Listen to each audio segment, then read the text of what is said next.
ಹಾಗೆ ಹೈಸ್ಕೂಲಿನಲ್ಲಿ ಶೋಷಣೆ ಆಗಲಿ, ಚುಚ್ಚು ಮಾತಾಗಲಿ, ಅಪಮರ್ಯಾದೆ ಆಗಲಿ ಇರುವುದಿಲ್ಲ ಎಂದು ಇವರು ಭಾವಿಸಿ ಬಾಂಬೆಗೆ ಹೋಗಿ ಅಲ್ಲಿ ಕಾರ್ಮಿಕರ ಬಡಾವಣೆಯಲ್ಲಿ ಪರೇಲ್ ಎಂಬ ಒಂದು ಕೋಣೆಯನ್ನ ಬಾಡಿಗೆಗೆ ತೆಗೆದುಕೊಂಡು ಹೈಸ್ಕೂಲಿಗೆ ಸೇರುತ್ತಾರೆ.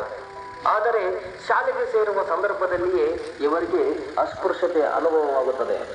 ಏಕೆಂದರೆ ಶಾಲೆಯಲ್ಲಿ ಮೊದಲ ಭಾಷೆ ಮರಾಠಿಯು ಹಾಗೂ ಎರಡನೆಯ ಭಾಷೆ ಸಂಸ್ಕೃತಿಯನ್ನ ಕಲಿಯಲು ಆಯ್ಕೆ ಮಾಡಿ ಭಾಷೆಯನ್ನ ಕಲಿಯಲು ನಿರ್ಧರಿಸುತ್ತಾರೆ. ಹಾಯ್ ಫ್ರೆಂಡ್ಸ್, ಬಾಬಾ ಸಾಹೇಬ್ ಅಂಬೇಡ್ಕರ್ ಆಗಿನ ಅವರ ಕಾರಣ ನೀವೇ ಪ್ರೇರಣ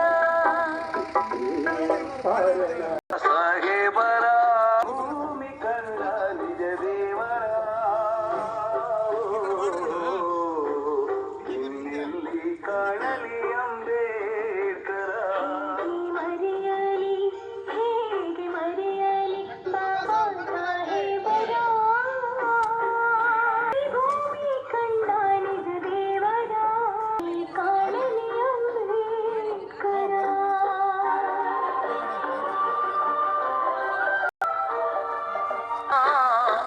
ಜೈ ಭೀಮ್.